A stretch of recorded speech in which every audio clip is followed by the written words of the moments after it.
Yang berhormat dari Rembau, Berhormat Zedang, Yang Berhormat Sungai Siput dan beberapa yang berhormat lain membangkitkan isu pembakaran terbuka dan kebakaran termasuk hutan serta jerebu yang melanda negara pada masa ini. Perkara ini juga telah pun baru dikemukakan Yang Berhormat dari Batu.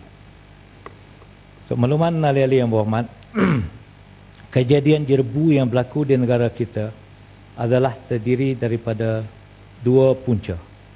Yang pertama adalah jerebu merentasi sempadan ataupun transboundary haze, dan yang kedua adalah punca-punca tempatan. Jerebu merentasi sempadan berlaku akibat kebakaran tanah dan hutan yang tidak terkawal di Sumatera dan di Kalimantan, Indonesia, yang membawa kesan jerebu ke kawasan pantai barat semenanjung Malaysia, masuk di sekitar kawasan Lembah Kelang seperti dialami pada tahun bulan Jun ini, dan dari Kalimantan ke Sarawak seperti yang telah dialami pada tahun-tahun yang lepas. Manakala punca-punca tempatan pula adalah diakibatkan oleh pembakaran terbuka, insiden kebakaran tanah gambut, pelepasan dari kenderaan bermotor dan industri. Datuk Yang Dipertua, episod jerebu yang paling teruk berlaku setakat ini adalah pada tahun 1997 dan tahun 2005. Pada tahun 1997, darurat jerebu telah diistirahkan di Kuching, Sarawak. Pada tahun 2005 pula, darurat jerebu telah diistirahkan di seluruh kawasan Lembah Kelang dengan baca IPU mencecah 543 dan sebanyak 587 titik panas telah dikesan di Sumatera. Selepas tahun 2006 sehingga kini, negara tidak mengalami kejadian jerebu yang sebegitu teruk. Ini mungkin adalah satu hasil kerjasama di antara negara di sub-rantau ASEAN. Datuk Yang Dipertua, bagi menangangi masalah jerebu merentasi sempadan, kerajaan mengambil dua bentuk pendekatan, iaitu pertama secara dua hala bilateral dengan kerajaan Indonesia, dan kedua di peringkat sub-rantau ASEAN. Di peringkat dua hala, kerajaan Malaysia telah menandangi satu memorandum persefahaman dengan kerajaan Malaysia pada 3 Jun 2008. Tujuan MOU ini adalah untuk mencegah kebakaran tanah dan hutan serta jerebu di daerah Rukan Hilir di wilayah Riau di Sumatera di Indonesia. Antara aktiviti yang telah dijalankan dengan jayanya ialah bengkel latihan, amalan pembakaran sifar kepada ketua komuniti dan peladang-peladang di wilayah Riau. Latihan pemadaman pembakaran kepada masyarakat peduli api dari wilayah Riau dan pemasangan sebuah stesen pengawasan kualiti udara di bahagian api-api daerah Rukan Hilir. Program kerjasama tersebut juga melibatkan projek perintis untuk mencegah kebakaran dan jerebu melalui pemeliharaan dan pembaikan pengurusan tanah gambut di 5 buah kampung terpilih di daerah Rukan Hilir Riau. Di antara pencapaian signifikan projek ini ialah pengenalan kepada konsep sekatan terusan, sekatan saliran di mana 7 buah terusan dibina dan pembinaan 15 buah telaga takungan air di desa Mugo, Rukan Hilir Riau. Saya dengan Menteri Lingkungan Hidup Indonesia telah pun bersama-sama melawat tempat ini pada 2009 untuk menentukan projek-projek ini berjalan dengan lancar. Di peringkat ASEAN pula, pada 2006, selepas berlakunya jerebu yang begitu teruk pada tahun 2005, negara-negara sub-rantau dianggota oleh 5 buah negara, iaitu Malaysia, Brunei, Indonesia, Thailand dan Singapura, telah bersepakat mendubuhkan satu jawatankuasa tertinggi di peringkat Menteri Alam Sekitar yang dikenali sebagai Ministerial Steering Committee on Transboundary Haze Pollution. Fungsi utama jawatankuasa ini ialah menyelaras dan membuat tindakan susulan secara berterusan ke atas program-program pencegahan dan kawalan jerebu merentasi sempadan. Setakat ini, jawatankuasa ini telah bermasyurat sebanyak 13 kali. Bukan seperti yang dituduh oleh Yang Berhormat dari Batu tadi, kita tidak lupa. Kita meneruskan program ini dan mengadakan masyurat-masyurat Jadi saya harap YB dari Batu mengikuti laporan yang kita dibuat di TV ataupun di media massa. Menteri, ya, terima kasih. Saya tidak menuduh kerajaan lupa. Saya hanya nak dapatkan update apa berlaku. Tapi hakikatnya tahun ini juga kita menyaksikan satu minggu di mana serangan jerebu ini amat teruk sekali, sehingga bukan saja dari saya tetapi ahli-ahli parlimen lain juga menyuarakan concern.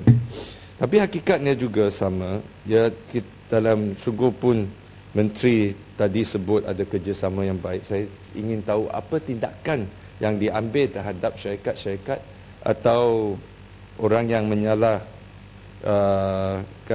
kuasanya dalam segi kebakaran ini. Dan juga kita pada 18 Jun ini baru saja kita dapat respon dari duta Indonesia yang menyatakan, saya sebab laporan ini dalam bahasa Inggeris, menyatakan haze is caused by Malaysian company. Dan sekali lagi begitu angkuh sekali pihak Indonesia tidak mengambil tanggungjawab, hanya mengatakan ini adalah disebabkan oleh syarikat-syarikat Malaysia. Saya agak kita perlu once and for all untuk siasat dan sama ada syarikat-syarikat Malaysia terlibat. Kalau betul, kita harus ambil tindakan terhadap syarikat ini. Kalau tidak betul, kita harus ambil tindakan terhadap jiran kita yang tidak bertanggungjawab. Saya agak kita tidak ada pilihan. Kita tidak boleh tunggu setiap tahun ASEAN meeting baru kita bawa, dan sehingga hari ini tidak ada pesalah yang diambil tindakan. Kita boleh ada workshop, kita boleh runding dalam peringkat menteri, tapi akhirnya jerebu datang juga. So saya itulah sebab saya tahu bukan saya tidak mengikuti, saya tahu banyak meeting dan saya baca dengan teliti semua resolusi yang telah kita dipersetujui di peringkat ASEAN, tetapi I want to know what is the actions. Terima kasih. Menteri, boleh susul sama isu dengan jerebu. Okey, terima kasih Menteri. Terima kasih Datuk Pengerusi. Di sini saya nak balikkan kepada yang Menteri tadi jawab soalan. Di sini saya nak tahu, tadi Menteri ada ceritakan dia ada buat perjumpaan dengan penduduk. Saya nak tahu tempat tarik dan pegawai. Betul, betul. Perkara tu dah lepas, tak ada lagi. Tak, walaupun kita lepas, boleh tapi bincang di luar. I will give you. Kita akan bagi tak, saya nak dapat tempat tarik dan pegawai yang bertanggungjawab semasa berjumpa dengan penduduk sana.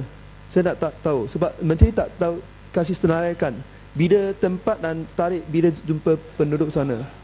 Dan kedua, saya nak tahu adakah Kementerian akan buat satu perjumpaan wakil rakyat bersama dengan syarikat Dapit, sebab ni pembangunan petrokimia 600 bilion.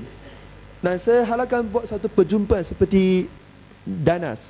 Yang kedua, saya nak tahu, adakah, sebab tadi Menteri tak jawab soalan saya, adakah kita sebagai, saya nak tahu DIA kena bayar RM1,500. Adakah ini munasabah?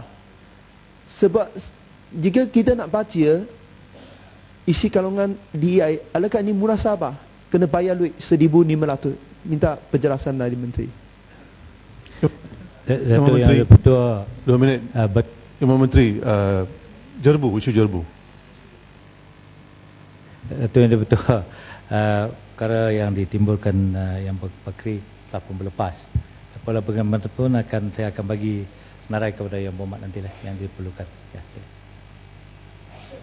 Imam Menteri, Tuan Speaker, saya percaya dengan kenyataan Imam Menteri mengatakan bahawa beberapa tindakan telah diambil di Indonesia, termasuk dalam konteks ASEAN Transboundary Haze Pollution Agreement. Tetapi masalahnya ialah masalah jerebu ini menjadi a yearly feature yang berlaku setiap tahun, yang berulang setiap tahun. Dan sekarang kita dapati kenyataan daripada kedutaan Indonesia yang mengatakan bahawa the real problem are Malaysian companies di Indonesia. Now, tapi saya tidak dapat apa-apa, saya tidak baca apa respons daripada pihak kementerian daripada kerajaan Malaysia. Adakah ini benar? Dan kalau benar, apakah tindakan Malaysia terhadap syarikat-syarikat ladang ini yang melakukan open burning di Indonesia? Itu satu. Isu yang kedua ialah, walaupun saya terima pandangan yang Menteri mengatakan bahawa 13 mesyuarat telah berlaku dalam konteks transboundary haze pollution ASEAN ini, tetapi nampaknya agreement ini ataupun jawatan kuasa yang telah ditetapkan ini tidak ada political will untuk mengatasi masalah ini. Oleh kerana itu, ini macam menyambut hari jadi lah, setiap tahun bila kita dapati jerbu depan rumah kita. So oleh kerana itu, saya think there's no political will and the Malaysian government must lead the charge in order to stop the pollution, haze pollution in Malaysia. Terima kasih.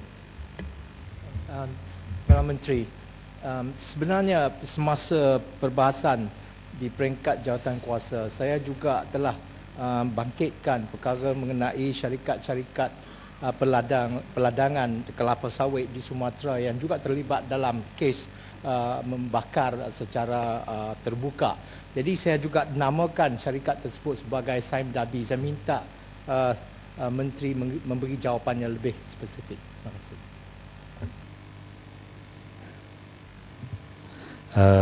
Terima kasih Imam Muhammad telah menimbulkan beberapa isu. Sebenarnya beberapa soalan yang dikemukakan tadi adalah dalam jawapan saya ini. Maka saya akan teruskan jawapan ini. Nanti kalau belum memuaskan, kita boleh bangkitkan sekali lagi perkara-perkara yang disentuhkan itu tadi.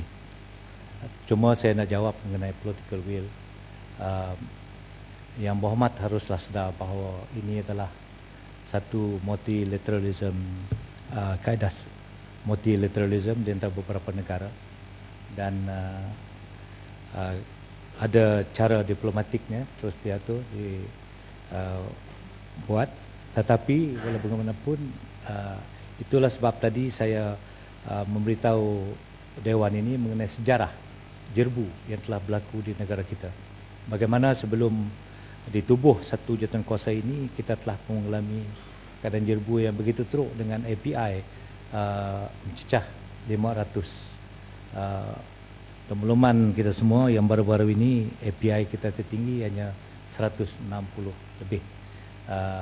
Jadi dari itu jelaslah ada kesan sedikit mengenai hasil daripada penumbuhan satu Ministerial Steering Committee. That is not only a birthday party. Kita bermesyuarat dengan serius, dengan mencari pendekatan. Dan bagi Malaysia, we will continue to take the lead bersama-sama dengan negara lain. Negara Singapura juga sama tidak terkecuali dari masalah-masalah jerbu ini. Dan saya telah berbincang dengan Menteri Singapura di Rio baru-baru ini, bagaimana kedua-dua negara boleh berbincang dengan ASEAN Secretariat, bagaimana kita nak dapat take the leadership untuk meneruskan usaha untuk mengurangkan jerbu di rantau ini.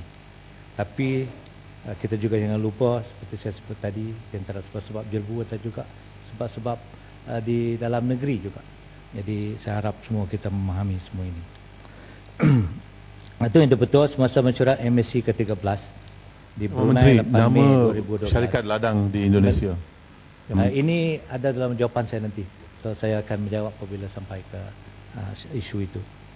Malaysia telah memaklumkan tawaran kepada pihak Indonesia untuk meneruskan kerjasama dua hala di kawasan lain di Sumatera dan Kalimantan. Saya juga telah menyampaikan hasrat yang sama kepada Menteri Lingkungan Hidup di Indonesia di Rio baru-baru ini, bahawa kita akan meneruskan kerjasama dua hala dengan mereka. Mekanisme MSC ini telah mula menunjukkan kekesanan, kerana apabila ada forum, maka mereka memberitahu, misalnya pihak Indonesia akan memberitahu apakah pelan tindakan in dealing with transboundary haze pollution di tiap negara akan memberitahu kepada pihak masing-masing dalam mesyuarat ini. Dan bagi pihak Indonesia, mereka telah pun memberi mensasarkan untuk mengurangkan sebanyak 20% bilangan titik panas atau hotspot berdasar kepada hotspot 2006 setiap tahun mulai tahun 2010. Hasil daripada komitmen kerajaan Indonesia untuk melaksanakan plan of action usaha-usaha melalui mekanisme emisi tersebut, kejadian jerbu yang melanda rantau ini tidak seserius berbanding dengan kejadian-kejadian jerbu pada tahun 1997 dan tahun 2005. Hasil daripada komitmen kerajaan Indonesia untuk melaksanakan plan of action usaha-usaha melalui emisi tersebut, kejadian jerbu yang melanda rantau ini terkawal dan tidak serius. Sebagai langkah jangka panjang, Kementerian akan meneruskan kerjasama dan memainkan peranan aktif dalam forum-forum peringkat serantau berkaitan dengan isu pencemaran jerbu merantasi sepadan seperti yang dinyatakan di atas, bagi mengikuti perkembangan dan mengawasi tindakan terpaksa obligasi yang telah dipersetujui. Untuk memenangi terjemu ini, seperti saya sebut tadi, saya pun telah mengadakan mesyuarat 2 hala bilateral meeting dengan Menteri Lingkungan Hidup Indonesia, mesyuarat 2 hala dengan Menteri Alam Sekitar dan Sumber Air Singapura pada 22 Jun 2012 semasa saya menghadiri persidangan Rio +20 di Rio, Brazil baru-baru ini. Semasa mesyuarat tersebut, kita telah pun menyampaikan beberapa cadangan kepada pihak bincang dengan kedua-dua pihak bagaimana kita dapat meneruskan usaha-usaha untuk menentukan bahawa jerbu dapat dikawal pada bulan-bulan yang akan datang, kerana kita nampak mengikut laporan bulan-bulan yang akan datang mungkin lebih kering dan lebih panas. Bagi menangani masalah jerbu yang punca dalam tempatan, kerajaan telah mengambil pelbagai tindakan seperti digariskan dalam pelan tindakan udara bersih di Jabatan Alam Sekitar. Jadi saya harap kita dapat sama-sama bekerjasama. Program pencegahan kebakaran pengusaha tanah gambut yang sudah terbakar, di bawah program ini kerajaan telah membina sekatan saliran check dam untuk mengekalkan paras air bagi mengelakkan tanah gambut menjadi kering semasa musim panas dan kering, membina telaga air tanah untuk menyediakan sumber alternatif bekalan air untuk memadamkan kebakaran, membina menara tinjau watchtowers untuk pengesanan awal dan mengawasi pembakaran terbuka di tanah-tanah gambut. Sehingga kini sebanyak 105 sekatan saliran, 20 telaga air tanah dan 3 menara tinjau telah dibina di kawasan-kawasan tanah gambut mudah terbakar di 6 buah negeri, Kelantan, Sarawak dan juga di Sabah. Selain itu, tindakan-tindakan diambil supaya keadaan jerbu di negara dapat bertambah lebih buruk. Itu termasuk mengadakan aktiviti rondaan darat bagi tujuan pemantauan pencegahan penguasaan awal aktiviti pembakaran terbuka, terutamanya di kawasan-kawasan yang terkenal pasti mudah terbakar. Meningkatkan kuasa pelepasan asap dan gas daripada kenderaan bermotor. Dan kita juga mengeluarkan arahan kepada semua pihak yang terlibat dalam pelaksanaan perintah kuartil dalam sekeliling, terutama tuan punya ladang, estet, kawasan pertanian atau pihak kawasan tempatan untuk bertanggungjawab ke atas tapak pelepasan sampah sebagai langkah pencegahan bagi mengelakkan kejadian pembakaran terbuka. Inventory.